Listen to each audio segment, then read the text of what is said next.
Static crackles through the darkness of space. This is Commander James Rourke.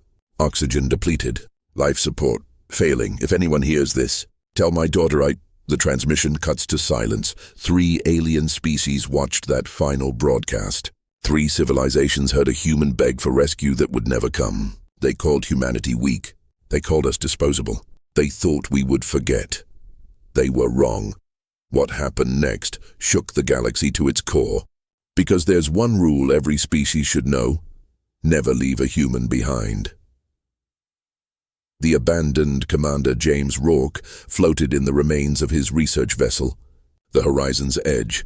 The ship had been torn apart 3 days ago during what should have been a routine mission to chart the Void Sector, a region of space so remote that even pirate clans avoided it. The attack came without warning. Strange vessels, unlike anything in human records, emerged from a spatial tear. They didn't communicate. They didn't demand surrender. They simply opened fire with weapons that turned hull plating into vapor. James barely made it to an escape pod before the main reactor went critical. But escape was a generous word. The pod was damaged, leaking fuel, and had crashed onto a dead moon orbiting a gas giant. Now he sat in the wreckage, watching his oxygen counter tick down. 72 hours remaining. He'd sent 17 distress calls. 17 pleas for help, broadcast on every frequency known to humanity. The nearest human colony was 14 days away at maximum speed. He would be dead in 3. But someone did hear his calls. On the 4th day, a ship descended from the red sky. James felt hope surge through his chest until he saw the design. It wasn't human. The vessel was organic-looking, covered in what appeared to be grown armor plates that shifted like living tissue. The airlock of his damaged pod hissed open. 3 beings entered, wearing environment suits that pulsed with bioluminescent patterns. They were tall, with 4 arms and heads that reminded James of mantises. "Help," James whispered, his voice weak from rationed oxygen. "Please, help me." The lead alien tilted its head, studying him like a scientist examining a dying insect. Then it spoke, its voice translated through a device on its chest. "Human, your distress signals have been received and logged. We are the Zakrin Commonwealth. We have analyzed your situation." "Thank you," James gasped. "Thank you. My oxygen, we will not be providing assistance." The words hit James harder than any weapon blast. "What? Why? I need help. I'm dying." The Zakrin's translator crackled. "Your species is currently classified as a developing civilization. You lack the technological capacity for deep void travel. This sector is claimed by 3 elder species: the Zakrin, the Hurlon Empire, and the Vex Collective. We have agreed that interference with lesser species diminishes the natural order." Another alien stepped forward. Shorter, with crystalline skin that refracted the red light into rainbows. "The Vex Collective concurs. Your presence here violates established territorial agreements. Rescue would set a dangerous precedent." James couldn't believe what he was hearing. "A precedent? I'm a person! I have a daughter waiting for me on Earth, please." The 3rd alien, massive and covered in what looked like stone plates, rumbled through its translator. "The Hurlon Empire acknowledges your emotional appeal. However, all 3 powers have agreed. Humanity must learn that the void beyond your borders is not yours to explore. Your death will serve as a lesson to your kind." "A lesson?" James felt anger cut through his fear. "You're going to let me die?" "As a message?" "Correct," the Zakrin said. "We have recorded your final transmission. It will be broadcast to human space as a warning. Do not venture where you are not welcome. Do not expect mercy from powers beyond your comprehension." The Zakrin turned to leave, followed by the others. James tried to stand, to grab them, but his weakened body collapsed. Wait, you can't just..." The airlock sealed. Through the small viewport, James watched their ship rise into the red sky and vanish. He was alone again, but now it was worse because help had come, looked him in the eyes, and chosen to let him die. His oxygen counter blinked. 48 hours remaining. James crawled to his communication panel with shaking hands. It was damaged, but maybe, just maybe, he could get one more message out. His daughter Emma was 17. Smart, strong. She deserved to know what happened to her father. "This is Commander James Rourke of the human exploration vessel Horizon's Edge," he began, his voice steady despite everything. "If anyone receives this, if any human hears these words, know this: I was not killed by accident. I was not lost to equipment failure or natural disaster." He paused, gathering strength. 3 alien civilizations found me. 3 powers came to my location. They saw me dying. They heard me beg, and they chose to leave me here as a message to humanity. They said we are too weak to matter, too insignificant to save. They said my death would teach our species to stay in our place.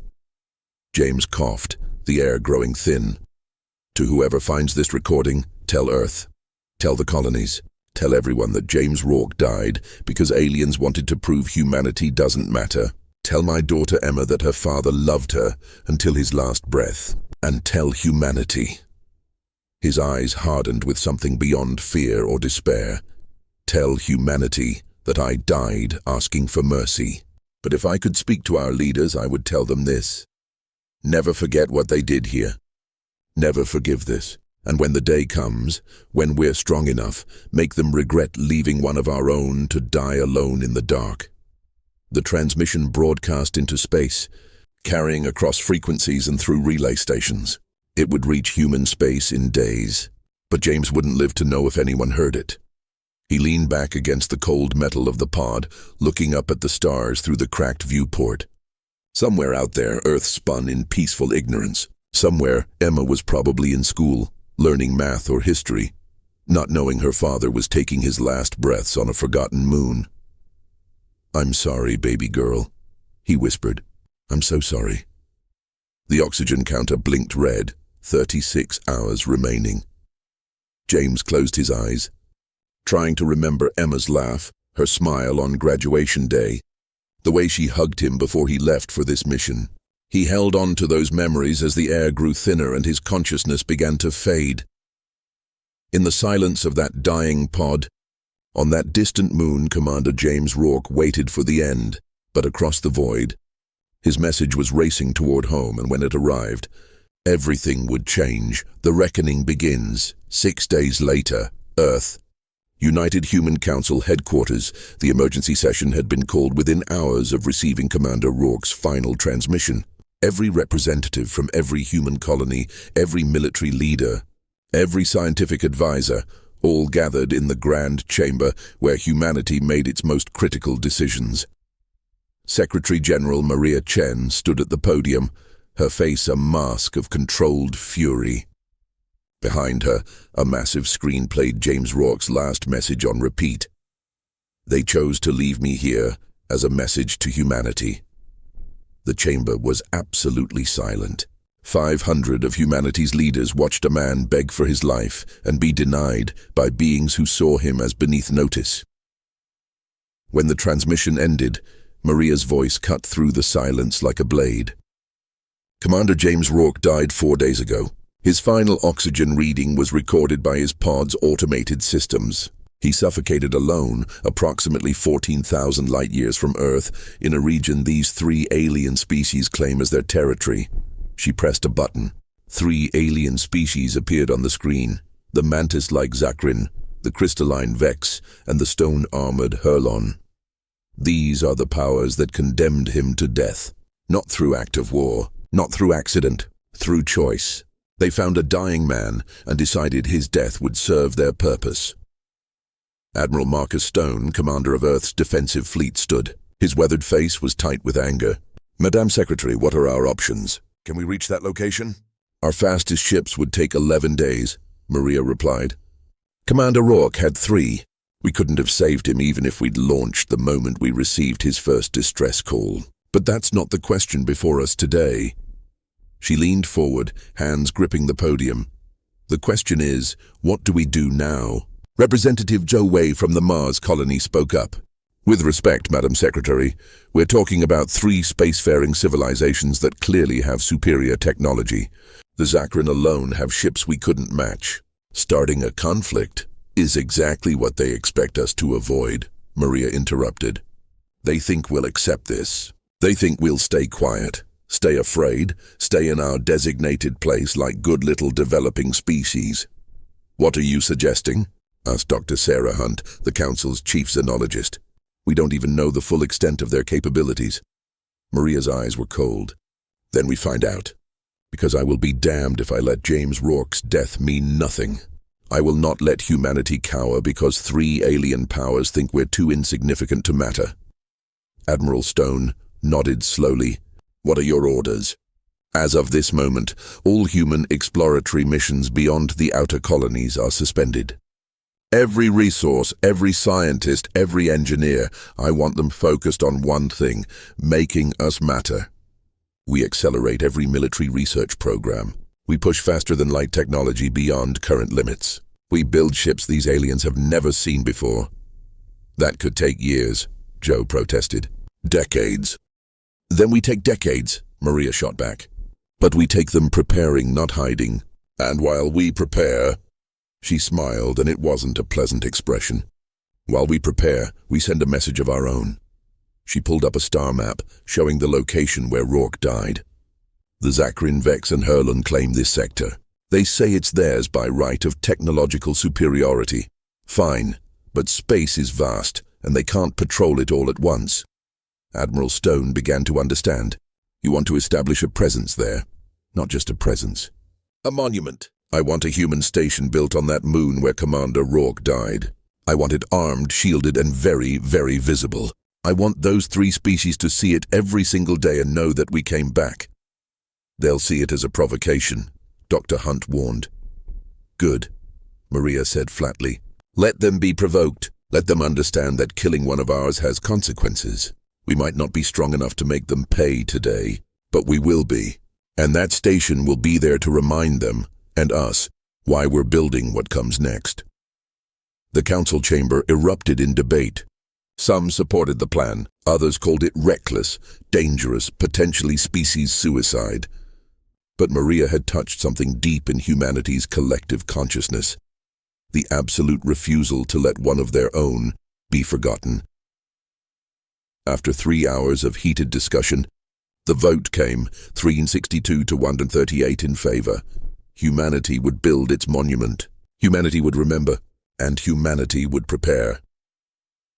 3 months later, Zakrin Commonwealth Central Command Overseer Krath studied the holographic display with growing irritation. Where the humans' pod had crashed, where their primitive explorer had died as intended, now stood something new, a station, human-built, armed with weapons that, while primitive, were numerous and aimed directly at any ship that approached. "When did this appear?" Krath demanded. 7 cycles ago, their intelligence officer reported. "The humans constructed it in secret, then activated all systems simultaneously. They've named it Rourke Station. After the dead human." "Correct, Overseer." "They've also broadcast a message on all frequencies. Would you like to hear it?" Krath's mandibles clicked in annoyance. "Play it." The voice that emerged was female, strong, defiant. "This is Secretary General Maria Chen of the United Human Council. 3 months ago, Commander James Rourke died on this moon. He died because 3 alien civilizations decided his life didn't matter. They wanted his death to teach humanity a lesson about our place in the galaxy. We learned that lesson. We learned that mercy cannot be expected from species who view us as beneath notice. We learned that the only beings who will protect humanity is humanity itself. This station marks the place where one of our own took his last breath. It will remain here as a promise. We will never forget. We will never forgive. And we will never ever abandon our people again. To the Zakrin, the Vex, and the Hurlon, you taught us what you are. Now watch as we show you what we will become." The message ended. Krath stared at the display, at this defiant human structure squatting in territory they had no right to claim. "What are your orders, Overseer?" the intelligence officer asked. "Should we destroy it?" Krath was silent for a long moment. The logical answer was yes. Erase this insult. Remind the humans of their place. But something in that human female's voice made Krath hesitate. It wasn't fear.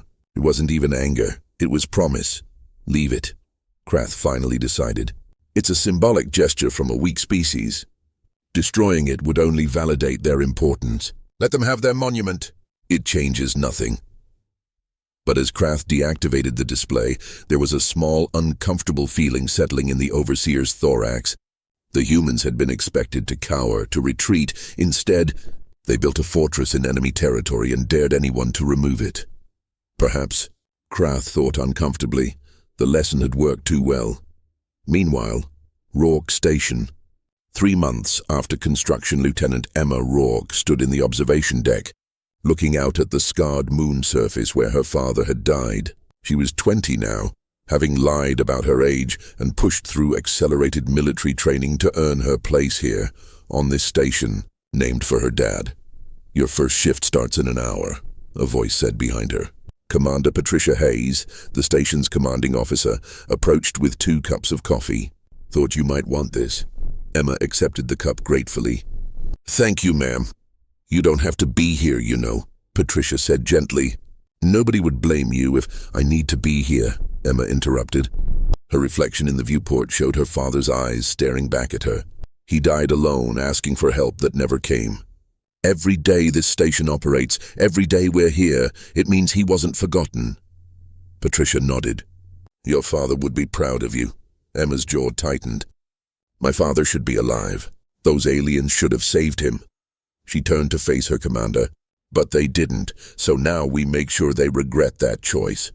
However long it takes. It might take a lifetime," Patricia warned. Emma's smile was cold, exactly like her father's in his final transmission. "Then we'd better get started." The price of pride: 2 years. After Rourke's death, the galaxy had begun to notice humanity's transformation. What started as a monument, Rourke Station standing defiant in claimed space, had become a statement. And humanity wasn't done making statements. In the 2 years since Commander Rourke's death, 12 more stations had appeared throughout the disputed territories. Each one named after a human who had died in space. Each one armed. Each one crewed by volunteers who understood. They were living targets, but more concerning to the 3. Elder species was what humanity was building. In their own territory, Vex, Collective Intelligence Center crystalline analyst. Prism 7 floated in the observation sphere, reviewing data streams that made less sense with each passing cycle. The humans were doing something impossible. "Explain these readings again," Prism 7 demanded. The junior analyst, Prism 12, shifted nervously. 3 human research facilities have disappeared from our sensors. Not destroyed, disappeared. Our probes indicate they've been moved into pocket dimensions, isolated spaces outside normal reality. "That's quantum isolation technology," Prism 7 said slowly. "We've been developing that for 5 centuries and still haven't perfected it. The humans barely had functional fusion drives 2 years ago. I know, but the evidence suggests they've not only developed it. They're manufacturing something inside those isolated spaces, something they don't want anyone to see." Prism 7 felt an unfamiliar emotion rippling through their crystalline matrix. Concern. What could they be building that requires such secrecy? "I don't know, but if they've made this much progress in 2 years, Prism 12 hesitated. "Should we inform the others? The Zakrin and Herlon?" "No," Prism 7 decided. "Not yet. We don't want to appear concerned about a lesser species. It would make the collective look weak." But in the privacy of their own thoughts, Prism 7 was very concerned indeed. Herlon Empire. War Council Chambers Stone General Thrax slammed a massive fist onto the war table, making the holographic display flicker. "They're mocking us. 13 stations in our territory, and now they're sending mining vessels into the asteroid fields we claimed." "The humans claim those fields were unclaimed," Second Commander Merck pointed out. "Technically, our claim was filed but not ratified by the Galactic Assembly. Because there was no need," Thrax roared. "Everyone understood those fields were ours by right of proximity and power. Now these primates waltz in with mining rigs and start extracting resources. What troubles me more," said Intelligence Officer Kresh, "is how quickly they're advancing. Look at these energy signatures from their newest vessels. That's not human technology anymore, or rather it is now, but it shouldn't be. They've made leaps in propulsion, weapons and shielding that should have taken them 50 years. Thrax grumbled deep in his stone chest. "So they've progressed. They're still no match for, are they?" Kresh interrupted, which made Thrax's eyes narrow dangerously. "Apologies, Stone General, but I must speak plainly. 2 years ago, we could have destroyed any human vessel with ease. Today, our military analysts aren't certain. They've bridged decades of technological gap in months. If this continues, the unspoken words hung in the chamber. If this continues, humanity might become a real threat. Recommend we open diplomatic channels, Merck suggested. Establish trade agreements, cultural exchanges. Bring them into the galactic fold properly. After we let one of them die, Kresh asked quietly, after we used his death as a warning. I don't think humans are the forgiving type. Thrax stared at the holographic display showing the expanding human presence in space. What have we created? He wondered aloud. Earth, classified military research facility, Dr. Robert Chen walked through corridors that officially didn't exist, in a facility that was listed as under construction on all public records. The truth was far more interesting. How are the test results? Asked Admiral Marcus Stone, falling into step beside him. Better than expected, Dr. Chen replied, pulling up data on his tablet. The new drive systems are stable. We're achieving faster than light speeds that exceed anything the Zakran use by 40%. And the weapons? We've successfully reverse-engineered the energy signature from the attack that killed Commander Rourke. The aliens won't have shields calibrated for it, because they'll expect us to have inferior technology. Admiral Stone smiled grimly. How long until we're ready? The first battle group will be operational in 4 months. Full fleet deployment, Dr. Chen paused. 18 months. Maybe less if we push the manufacturing. Push it, Stone ordered. The Zakran are getting nervous. The Vex are investigating us. The Hurlon are posturing. It's only a matter of time before one of them decides to eliminate the human problem before we become too strong. They might already be too late, Dr. Chen said quietly. Do you know what Secretary General Chen said when she saw our progress reports? What? She said. They thought killing one man would make us weak. Instead, they made us angry. And angry humans are the most dangerous thing in the galaxy. Stone nodded slowly. She's right. Every human in this facility, every worker in the shipyards, every soldier training for what comes next, they all know James Rourke's story. They all saw his final transmission. We're not building this fleet for conquest or glory. We're building it for him, Dr. Chen finished. And for every human who might need rescue someday, we're making sure what happened to Commander Rourke never happens again. Exactly. As they walked deeper into the facility, they passed a massive viewing window.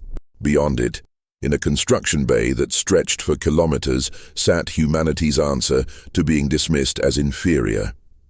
7 warships, each one larger than anything humanity had built before. Sleek, deadly, covered in weapons that glowed with barely contained power, and on each ship's hull, painted in letters 10 meters high, were names. UHMS Rourke, UHMS Defiance, UHMS Remember, UHMS No Mercy, UHMS Never Forgotten, UHMS Humanity's Rage, UHMS. They should have helped poetry in metal and fire, Dr. Chen murmured. A promise in steel, Stone corrected. Those ships are a message to every species in the galaxy. We protect our own. And if you won't help us when we're dying, then you better stay out of our way when we're strong.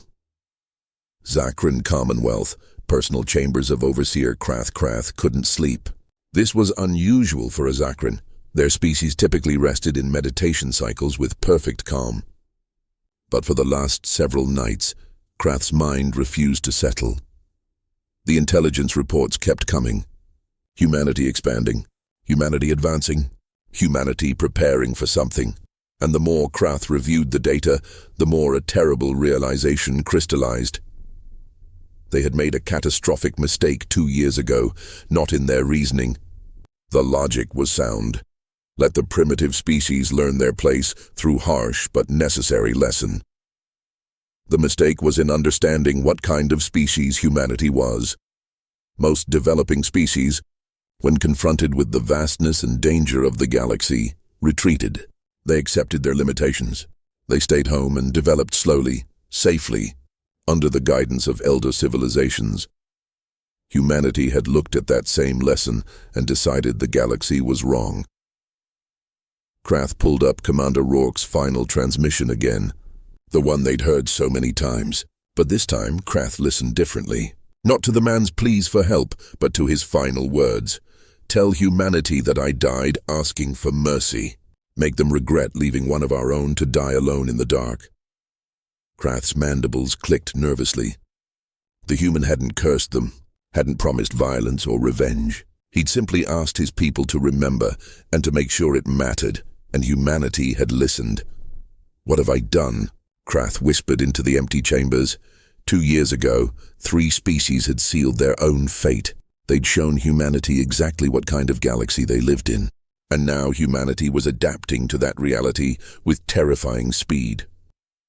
Krath activated the communication console. Get me diplomatic channels to the Vex and Herlon. Top priority. What message should I send, Overseer? Krath stared at the holographic image of Rourke Station, still standing defiant in space they'd claimed. Tell them we need to talk about the human problem before it becomes unsolvable. The operator's confusion was palpable. I don't understand, Overseer. They're still just a developing... No, Krath interrupted quietly. They're not. Not anymore. And we're the ones who made them dangerous. 3 years after Rourke's death, the Galactic Assembly was supposed to be neutral ground, a space station where all spacefaring species could gather, discuss and resolve disputes without violence. It had maintained peace for 600 years. Today, that peace was about to be tested. Secretary General Maria Chen walked through corridors designed for beings twice her size, flanked by human security guards in powered armor. Alien species from across the galaxy paused to watch them pass, some with curiosity, others with barely concealed hostility. They're staring, muttered Captain Reynolds, Maria's head of security. Let them stare, Maria replied calmly. They've never seen humans in the assembly before. We've never been significant enough to warrant an invitation. And now? Maria's smile was sharp. Now they're afraid we might become significant. That's why we're here. They entered the grand chamber, a spherical room where representatives floated in designated gravity fields based on their species' preferences. At the center, 3 figures waited on an elevated platform. The Zakrin Overseer Krath, the Vex Collective's Prime Prism 7, and Herlon Stone General Thrax, the 3 species who had left James Rourke to die. Maria activated her gravity field and rose to meet them at eye level, despite being a fraction of their size. The gesture was deliberate. She would not look up to them. Secretary General Chen, Krath began, their translator making their voice sound formal and cold. We appreciate your acceptance of this meeting request. There are concerns that require discussion. Concerns? Maria echoed. What kind of concerns would 3 advanced civilizations have about humanity? Prism 7's crystalline form shifted colors. Your species has expanded beyond established boundaries.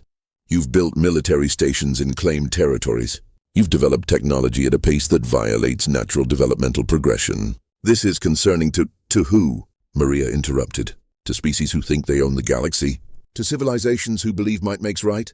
Careful, human, Thrax rumbled. You speak from a position of weakness. Do I? Maria asked softly. Tell me, Stone General, how many human ships are currently in this sector? Thrax hesitated.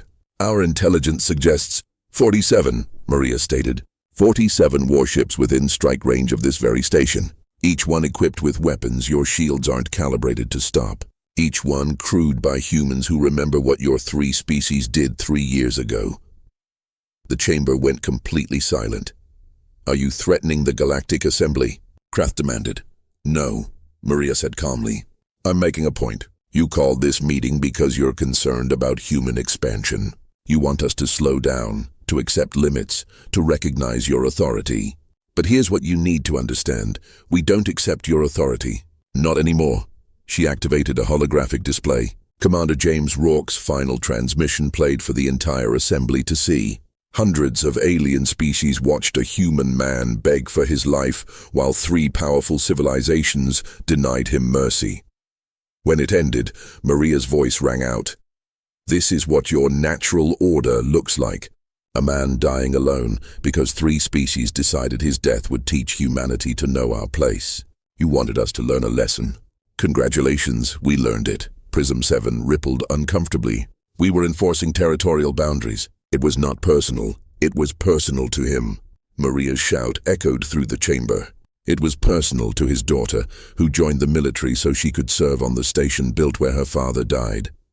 It was personal to every human who heard his last words and realized the galaxy doesn't care about us. She took a breath, regaining her composure. But you're right about one thing. We have been expanding. We have been developing weapons. We have been preparing for war. Do you know why? Because you want revenge, Thrax stated. No, Maria corrected. Because we want justice. And more than that. We want to make sure no species ever has to beg for mercy from civilizations who see them as beneath notice. Krath's mandibles clicked rapidly. What are you saying? Maria pulled up another display, this one showing human ships not heading toward the assembly, but spreading throughout the galaxy. We've been listening to distress calls, not just human ones, all of them. In the last 6 months, we've responded to 14 emergencies involving species this assembly considers developing. The display showed images. Humans pulling injured aliens from damaged ships, providing medical aid, sharing food and water with stranded explorers. We saved a Triloth colony ship that was losing life support. We rescued a Vex science team trapped in a collapsing star system. We even evacuated a Hurlon research station when their reactor went critical, despite what your species did to Commander Rourke. Thrax shifted uncomfortably. We did not request human assistance. You didn't need to, Maria said simply. They were dying, we helped. Because that's what you're supposed to do when someone needs rescue. That's what should have happened 3 years ago. Prism 7's form flickered uncertainly. Are you suggesting humans are morally superior to... I'm suggesting, Maria interrupted, that humanity learned a valuable lesson from Commander Rourke's death. We learned that we can't rely on others to care about our people, so we became strong enough to care for ourselves. But we also learned something else. She looked at each of the 3 representatives in turn. We learned the kind of civilization we don't want to become.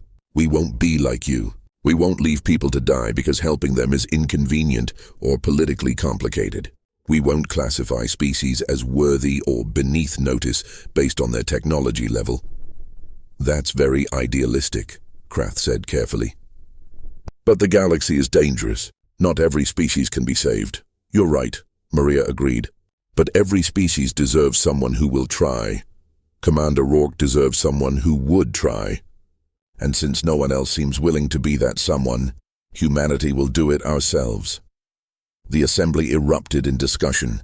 Some species were outraged by humanity's presumption. Others seemed thoughtful. A few even looked inspired. This is your formal position? Krath asked. Humanity declares itself the protector of developing species? No, Maria said. Humanity declares itself the protector of anyone who needs help. Developing species, advanced species. Any being crying out in the darkness who needs someone to answer. You cannot police the entire galaxy, Thrax protested. Watch us try, Maria replied. Because here's the thing about humans, we hold grudges. We remember wrongs. And when we see another being in the same situation that killed Commander Rourke, we're going to do something about it. Every single time. She turned to leave, then paused. Oh, and one more thing. Those 13 stations we built in your claimed territories, they're not military bases anymore. As of today, they're designated as rescue stations. Any species that needs emergency assistance can dock there freely. Medical aid, repairs, supplies, we'll provide them. No questions asked. No political strings attached. You can't just... Prism 7 began. We already did. Maria interrupted. The first rescues happened last week. We saved a Zakran cargo ship that suffered an engine failure. They were 12 hours from death when our station picked up their distress call. We had them repaired and on their way in 6 hours. Krath went very still. That was the Spire of Dawn. They reported the malfunction was fixed remotely. They didn't mention humans were involved. Because we didn't ask for credit, Maria said. We just helped. That's the difference between us and you. She activated her comm unit. Captain Reynolds, we're leaving. We've said what we came to say. As the human delegation headed for the exit, Maria's voice carried across the silent chamber one last time.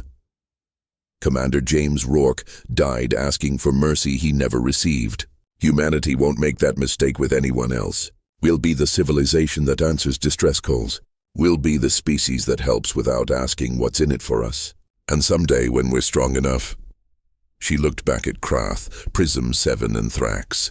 Someday we'll make sure no one else has to die alone wondering why no one cares. Is that a threat? Thrax demanded. Maria smiled sadly. No, Stone General. It's a promise. The galaxy taught us what we needed to become. Now watch as we surpass your example and show you what we choose to be. The doors closed behind the human delegation, leaving the assembly in stunned silence. After a long moment, Krath spoke quietly. We created this. Created what? Prism 7 asked. A rival. A challenger, perhaps. Krath paused. Perhaps something better than us. In the galleries above, representatives from dozens of younger species began to whisper among themselves. They'd seen 3 powerful civilizations dismiss a human's death as insignificant. And they'd seen humanity's response, not revenge but transformation. Not becoming crueler, but becoming better.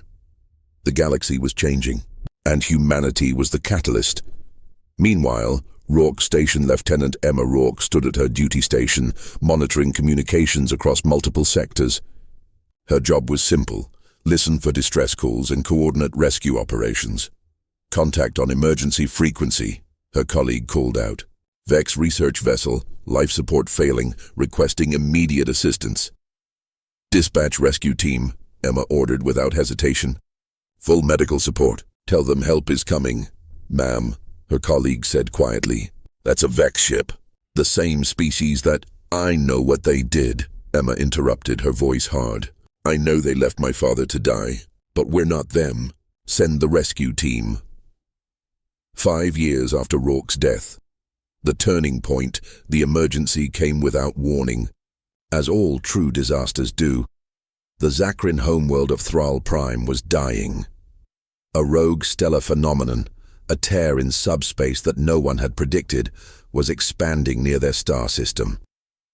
Within days, it would consume their sun and everything orbiting it. 17 billion Zakrin citizens needed immediate evacuation, and their own fleet couldn't handle even a fraction of that number in time. Overseer Krath stood in the emergency command center, watching the calculations tick down. 72 hours until the subspace tier reached critical expansion. Current evacuation capacity, 4 billion individuals, 13 billion Zakrin would die. Have we received responses from the other powers? Krath asked, already knowing the answer. The Vex Collective expresses sympathy, but states they lack the transport capacity to assist in the time frame required. The communications officer reported. The Hurlon Empire says the same. The Assembly has issued a general distress call, but the nearest capable civilizations are too far away. Krath's mandibles clicked in resignation. This was it then. The end of the Zakrin Commonwealth as a galactic power. Even if some survived, losing their homeworld and most of their population would reduce them to insignificance. Poetic justice, perhaps. 5 years ago, they'd left a single human to die. Now the galaxy was leaving billions of Zakrin to die. Sir, the communications officer said hesitantly. There's one more response. It just came in. From who? The humans. Krath felt something cold settle in their thorax. What do they say? The officer put it on the main screen. Secretary General Maria Chen's face appeared, older now, with gray streaking her hair. But her eyes were the same, hard, determined, and deeply human. Overseer Krath, she began. We've received your distress call. We're aware of your situation and your limited evacuation capacity. Humanity has 47 colony transport ships, each capable of carrying 150,000 individuals. We also have 63 military vessels that can be retrofitted for emergency passenger transport. Total capacity, approximately 9 billion evacuees. Krath's 3 hearts seemed to stop beating simultaneously. We're dispatching our fleet immediately, Maria continued. They'll arrive in 58 hours. That gives us 14 hours to evacuate your people before the subspace tear reaches critical expansion. It'll be tight, but it's possible. She paused, and her expression softened just slightly. Commander James Rourke died because 3 species decided his life wasn't worth the inconvenience of rescue. Humanity learned from that. We learned that every life has value. We learned that when someone is dying, you help them, even if they wouldn't have helped you. Maria leaned closer to the camera. Overseer Krath. 5 years ago, you told my predecessor that helping one human would set a dangerous precedent. You were right. Today, humanity is setting a precedent. We're showing the galaxy what it means to answer a distress call. Prepare your people for evacuation. Help is coming. The transmission ended. Krath stood frozen, unable to process what they'd just heard. The humans were coming. The species they'd wronged, the civilization they'd dismissed as insignificant, was sending their entire available fleet to save Zakrin lives. Sir, the communications officer prompted. What are your orders? Krath's voice was barely a whisper. Prepare all civilian centers for mass evacuation. Coordinate with the human fleet when they arrive. And someone... Krath paused, something breaking inside their chest. Someone send a message to Secretary General Chen. Tell her the Zakrin people are grateful. 58 hours later, orbit of Thrall Prime Emma Rourke stood on the bridge of the UHMS Remember, watching the Zakrin homeworld grow larger in the viewport. The planet was beautiful. Purple oceans, green continents, cities that sparkled like jewels in the sunlight that would soon become their destroyer. All ships reporting ready, Captain Morrison announced. Transport vessels in position. Medical teams standing by. We'll go for mass evacuation. Emma checked her tactical display. 110 human ships surrounded Thrall Prime like a protective embrace.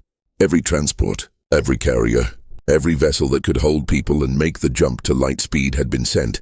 Ma'am, her communications officer said. Incoming transmission from the surface. It's Overseer Krath. Personal request to speak with you specifically. Emma felt her jaw tighten. Krath.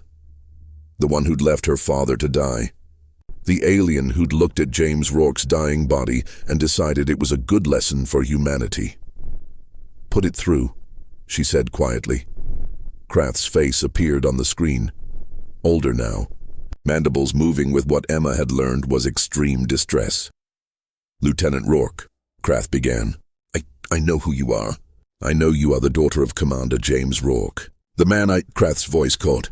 The man I left to die. Emma said nothing, her face carefully neutral. I have no right to ask this, Krath continued. No right to expect mercy from you. But there are children on my world. Innocent lives who had nothing to do with my decision 5 years ago.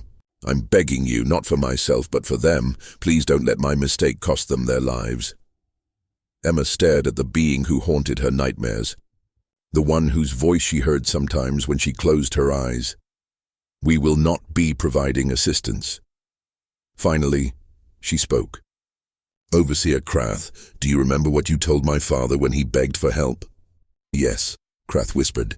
Every day, every night, I remember.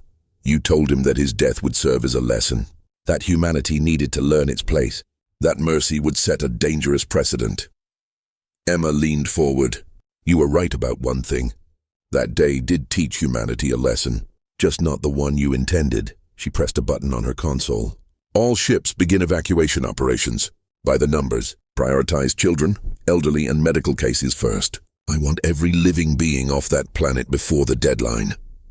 Krath's mandibles trembled. You're really going to help us? Yes, Emma said simply. Because that's what my father would have wanted.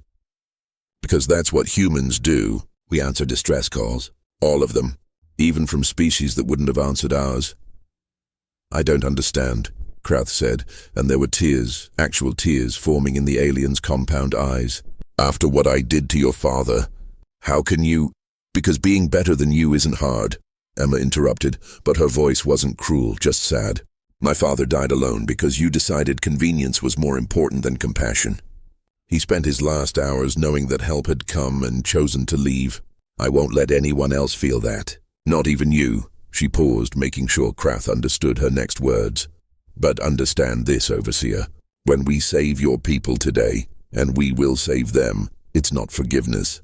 It's not us saying what you did was acceptable. It's us proving that humanity is better than the lesson you tried to teach us. We're not cruel. We're not dismissive of life. We're everything you should have been 5 years ago. Kraft's voice was broken. Thank you. Thank you. I don't deserve— No, Emma agreed. You don't. But they do. She gestured at her display, showing millions of Zakran civilians streaming toward evacuation points. Those people deserve to live. And unlike you, I'm not going to play God with their lives based on politics or pride. The transmission cut. 14 hours later, the final evacuation. The human fleet worked like a machine built from desperation and determination. Transport ships descended, loaded with refugees, ascended, jumped to safe systems, and returned for more. Over and over, a desperate race against the expanding subspace tear that was consuming the star. On the ground, human volunteers worked alongside Zakran officials. Medical teams triaged injuries, engineers repaired damaged evacuation craft. Soldiers carried children who couldn't walk fast enough. Lieutenant Sarah Park carried a young Zakran child who'd been separated from their family. The child's forearms clung to her neck, trembling with fear. "It's okay," Sarah whispered, not sure if the translator was working. "We've got you. You're going to be safe." A Zakran civilian stopped her, an older female with graying mandibles. "You're human," she said, recognition in her voice. "Yes, ma'am. Why are you helping us?" "After what we did to your people," Sarah adjusted her grip on the child. "Because someone has to be the good guys. Might as well be us." She kept moving, delivering the child to a transport ship where a human medic was coordinating family reunifications. Around her, the scene was repeated thousands of times. Humans helping, rescuing, carrying, and comforting the very aliens who'd shown no mercy 5 years ago. 1 hour before tier expansion, final evacuation wave. "We're cutting it close," Captain Morrison reported. "Subspace tear is expanding faster than predicted. We need to pull out in 30 minutes or risk losing ships." Emma checked the numbers. 16,700,000 Zakran evacuated, 300,000 still on the surface. They'd done the impossible, saved billions, but 300,000 would still die if they left now. "All ships," she broadcast. "Emergency protocol. Maximum capacity, safety margins be damned. Cram them in. Use cargo holds, hallways, anywhere there's oxygen. We're not leaving anyone behind, Lieutenant," Morrison warned. "If we overload the ships and something goes wrong during the jump, then we risk it," Emma snapped. "I watched my father die because someone calculated that helping him wasn't worth the risk. I won't do that to these people. Not 300,000 of them. Not 300. Not 3. She opened the fleet-wide channel. "This is Lieutenant Emma Rourke to all human vessels. My father died because aliens decided his life wasn't worth saving. Today, we prove that every life is worth saving. Every single one. Load every person you can fit. We're bringing them all home." The response was immediate. Every ship acknowledged. Every captain pushed their vessels beyond safe limits. Every crew member made room for one more evacuee, then another, then another. 30 minutes later, the last ship. Out Emma stood on the bridge of the Remember as it lifted off from Thrall Prime for the final time. Through the viewport, she could see the subspace tear, a wound in reality itself, spreading across the star like cancer. "Final count?" she asked. 16,997,412, Morrison reported. "We got them all, Lieutenant. Every single Zakran on the planet. Every single life." Emma felt something release in her chest, tension she'd been carrying for 5 years. Not everyone could be saved. She knew that. Her father had proven that. But today, in this moment, they'd saved everyone they possibly could. "All ships report successful jump calculations," the navigator announced.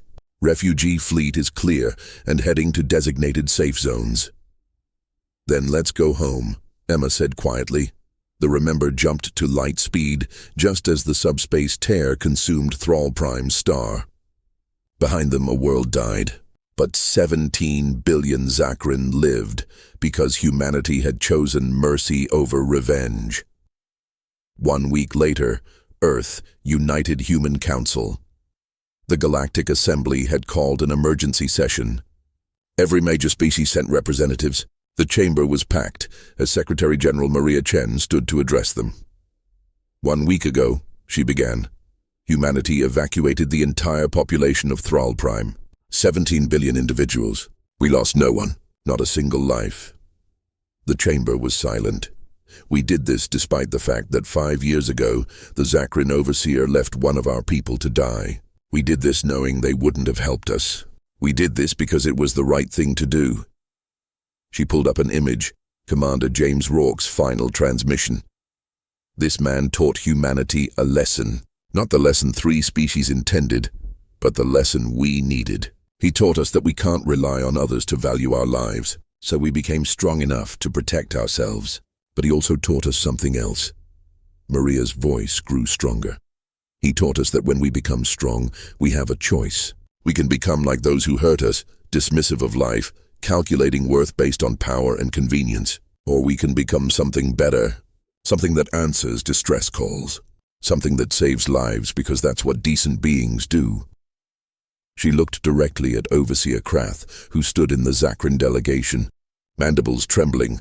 5 years ago you left James Rourke to die. You used his death as a warning. Today, humanity uses his memory as inspiration. We will never be like you. We will never calculate whether a life is worth saving. We will answer every distress call we can reach. We will help every being who needs it. Because that's what Commander Rourke deserved. And that's what his daughter, Lieutenant Emma Rourke, gave to 17 billion Zakrin, the mercy her father was denied. Krath stepped forward, and to the shock of everyone present, the Zakrin overseer lowered themselves in the deepest gesture of submission their species possessed. Secretary General Chen, Krath's voice carried across the chamber. On behalf of the Zakrin Commonwealth, on behalf of 17 billion people who live because of humanity's compassion, I offer our deepest apology. What I did to Commander Rourke was wrong, inexcusable, and it will haunt me for the rest of my life. Krath straightened, mandibles clicking rapidly with emotion. But I want every species in this chamber to understand what happened last week. Humanity didn't save my people because we deserved it. They saved us despite the fact we didn't. They proved that they are better than us, better than all of us. Representatives from dozens of species began to murmur in agreement. I formally propose, Krath continued, that the Galactic Assembly recognize humanity as a full member with all rights and privileges. Furthermore, I propose that humanity be granted authority to coordinate emergency rescue operations across all territories. They have proven they can be trusted with this responsibility. The Vex Collective seconds this proposal, Prism 7 announced. The Hurlon Empire agrees, Thrax added, the massive stone-like being's voice carrying genuine respect. Humanity has shown us what it means to be worthy of power. The vote was unanimous. Rourke Station, 5 years after its construction. Emma Rourke stood in the memorial chamber, a quiet room at the heart of the station, where a single display showed her father's final transmission on repeat. Visitors came here from across the galaxy now. Zakrin parents bringing children to teach them about mercy. Vex scholars studying human psychology. Hurlon warriors learning about honor. The door opened. Secretary General Maria Chen entered, older now, preparing to step down after 2 more months in office. I thought I'd find you here, Maria said gently. Emma smiled. I come here when things feel overwhelming. Reminds me why we do this. Because of him. Because of what he represented, Emma corrected. Dad was just one man, but his death showed us what kind of galaxy we lived in, and his memory showed us what kind of galaxy we could create. Maria stood beside her, watching the transmission. We saved 17 billion Zakrin last week. I know. Your father would be proud. Emma's eyes glistened. Would he? I saved the people who killed him. No, Maria said firmly. You saved innocent people who had nothing to do with his death. You gave them what he deserved and never received. Mercy. That's not betraying his memory. That's honoring it in the best possible way. Emma nodded slowly. The Assembly wants to name me Ambassador for Emergency Services. Coordinate rescue operations galaxy-wide. Will you accept? Only if I can keep my quarters here. On this station, where Dad died. Why? Emma touched the display showing her father's face. Because every time I coordinate a rescue, every time we save someone who's dying in space, I want to remember why it matters. I want to remember the man who died alone so that no one else would have to. Maria squeezed her shoulder. He's not alone anymore, Emma. Every person we save, every life we protect, that's James Rourke's legacy. Not his death, his impact. Final scene, the galaxy, present day across known space. Humanity's rescue stations stood like beacons. 50 of them now, each named after someone who'd died in space. Each crewed by humans who'd heard James Rourke's final transmission and decided it would never happen again. Distress calls came daily. Ship malfunctions, medical emergencies, natural disasters. And every single time a human voice responded, "This is rescue station name. We've received your distress call. Help is coming, hold on. We're coming for you." 3 words that Commander James Rourke never heard, but that echoed across the galaxy because of him. Help is coming. The Zakrin, Vex, and Herlon had tried to teach humanity a lesson about knowing their place. Instead, they taught humanity something far more powerful. That the galaxy needed someone who answered distress calls. Someone who valued every life. Someone who would never leave anyone to die alone in the dark. Humanity had learned that lesson well, and they would never forget it. The end in memory of all those who died calling for help that never came. And in honor of all those who answered when no one else would. We remember. We will always remember, and we will always come for our own. Final message. The screen fades to black. Then, slowly, text appears. Based on the principle that no sentient being should die alone in space, the Galactic Rescue Accord was signed by 247 species in 2157. It established that all spacefaring civilizations have a duty to respond to distress calls regardless of political boundaries or species origin. It is known throughout the galaxy as Rourke's Law. Commander James Rourke never knew his death would save billions, but humanity made sure his final wish came true. They made them regret it, not through violence or revenge, but by becoming everything their killers were not, because mankind never forgets its own, and we never will. Fade to black.